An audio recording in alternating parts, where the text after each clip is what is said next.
my colleague Elton Brobbey will be joining us. He's a member of the political desk here at the Joynews, and later also we'll get some more reactions as we hear the news of the passing of Mr. Kwadwo Owusu-Fiye, Sir John. We're bringing you some live videos of him and some interviews that we've had with him here at Joynews. We work closely with him. So Elton Brobbey has joined us. We have a cleaner feed to him now, joining me via Zoom. Elton. In the MPP, especially between 2010 and 2014, when he served as General Secretary of the MPP, he wanted to contest again, but he lost his bid for a second term as General Secretary to Cabinet Japan.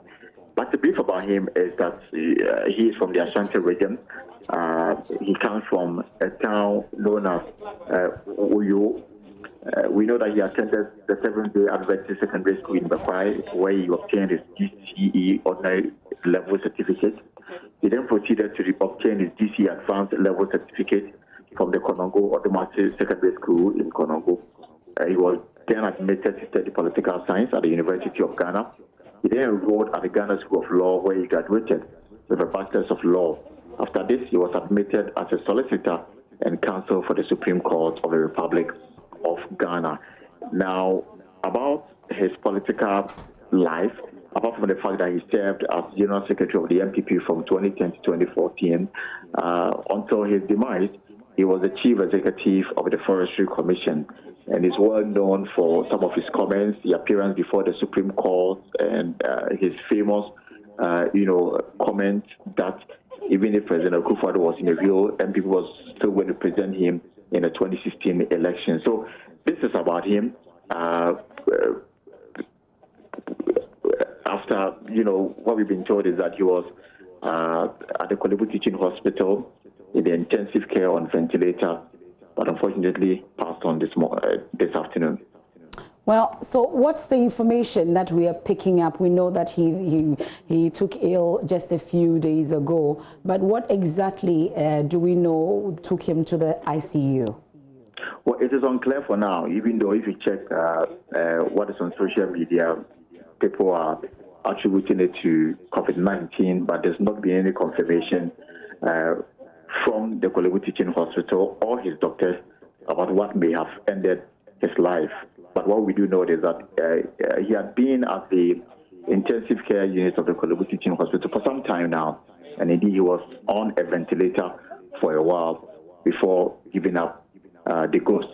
And I have been speaking to some people who are close to the president, and they are telling me that the president took the news very hard, because this is somebody he worked closely with. In fact, Sir John's love for President Akufo-Addo was unquestionable during his lifetime.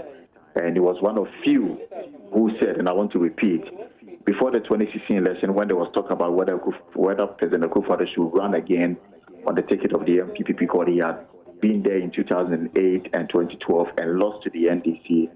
And some people in the MPP were of the view that it was time for the party to present a fresh face for the 2016 election. Sir John is quoted to have said that even if President Akufo-Addo was in a wheelchair, the MPP was still going to present him as their candidate in 2016, because he didn't see anybody beyond Akufo-Addo to lead the party in 2016. And, the rest is history. And then when the party won, he was made the Chief Executive of the Forestry Commission. But he's been off the political scene for some time now, and not much was heard from him. I tried to speak to his special aide, who would not answer the call. But people I spoke to at the Jubilee House told me that they had been in the known about his state of health and the fact that he was within a 50-50 range. So, I mean, it didn't come to them as a surprise, but it came to them as a shock, because this is somebody they've been communicating with. They have been communicating with before his demise this afternoon.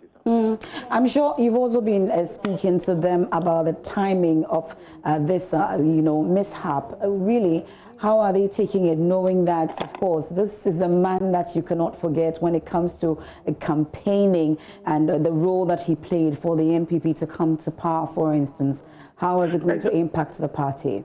Exactly, and indeed, after the party's special congress that came up over the weekend.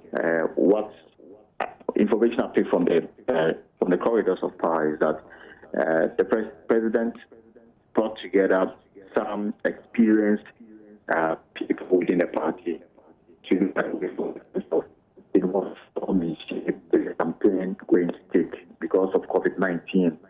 Are they going to hold mass rallies across the country to convince electorate to give the NPP another term? So John obviously was one of those they had planned to consult because he had been a general secretary before, and he was quite abreast with the runnings and how to put some of these things together. Unfortunately, the meeting could not come on with his presence because he's no more. And this, from what we've been told, I mean, it wasn't something that was taken lightly, especially when the news got to the president, because this afternoon he had opened a program at the MVP Hotel, and all of them, according to people who are very close to him, were looking forward to his recovery. But the severity of the matter was such that they were also worrying so much. They were cautiously optimistic in, getting him to be up and running. Unfortunately, it didn't happen the way they wanted, and the man is no longer with us.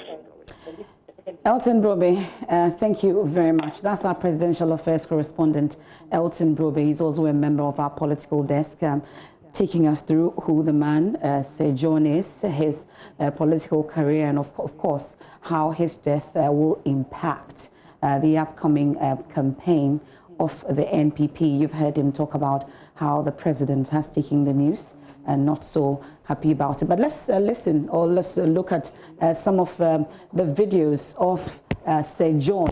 We'll look at some of them, and then shortly we'll be joined on the phone by General Asidun Ketia. We call him the General Mosquito. Is the General Secretary of the NDC. You know how these two used to do it. And shortly we'll also be checking how social media has been reacting to the untimely death of Kojo Owusu-Efriye, Sir John. That's the news that is just coming in. We've heard from the NPP chairman, Freddie Blay, confirming the news. He's also heard it, and that's where we are. He tells us that it was after a short illness. Some few days ago, he was taken ill. He was at the Kolibu Teaching Hospital at the intensive care unit. However, cannot confirm immediately whether it is COVID-related. But that's the news that we have for you this evening. Not too good a news at this time. But Sir John is no longer with us. He's kicked the bucket. He's dead. That's the situation now.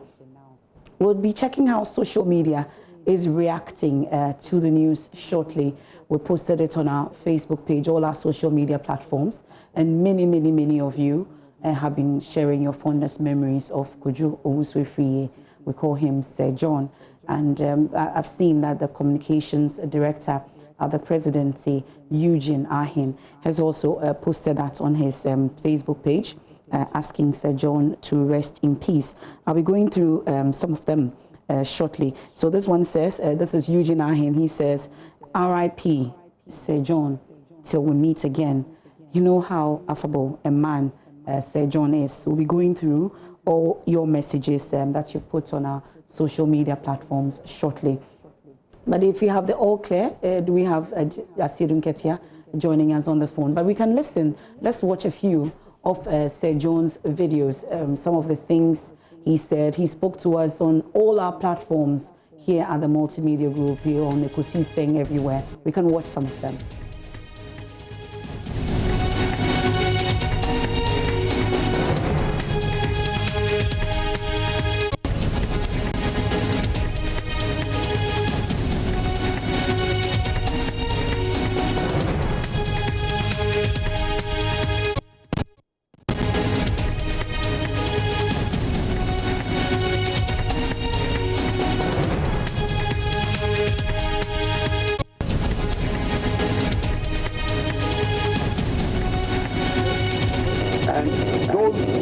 Around 40,000 all over the country, who are doing the necessary that is there.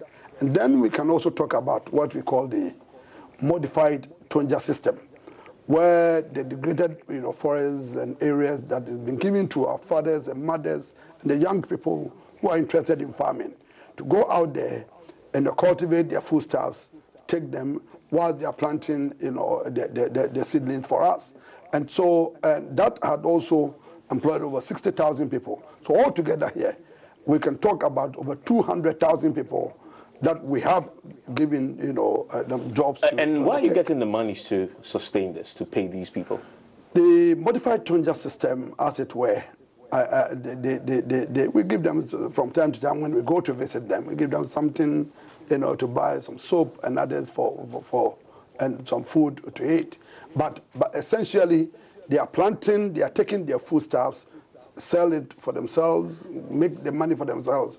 But all we require is that they plant the seedlings for us, and in order to bring the cover back, and that's what they do. As far as those who are engaged in the planting of the trees or the nursery, we have also had some small monies coming from a program that's called FIP, and then sometimes the Youth in Afforestation program.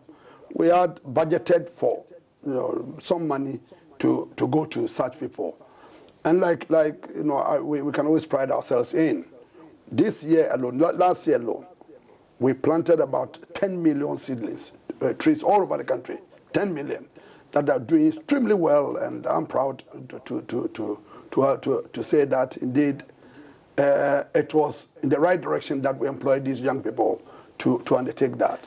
And what would you say to the criticism then that you've turned the Forestry Commission into a political vehicle to create jobs because you had to satisfy the president's desire to realize his manifesto promise? In fact, your whole manifesto was based on creating jobs. And so here you are, a party man appointed as a chief executive of the Forestry Commission, and you are seizing the moment to create jobs. Mostly people say for your own people. Well, if it is a very bad program, go and ask those people who are engaged in it. And they will tell you whether or not the program is not worth it. Before I even further throw or shed light on that, there's over 200,000 people we are talking about. Talking about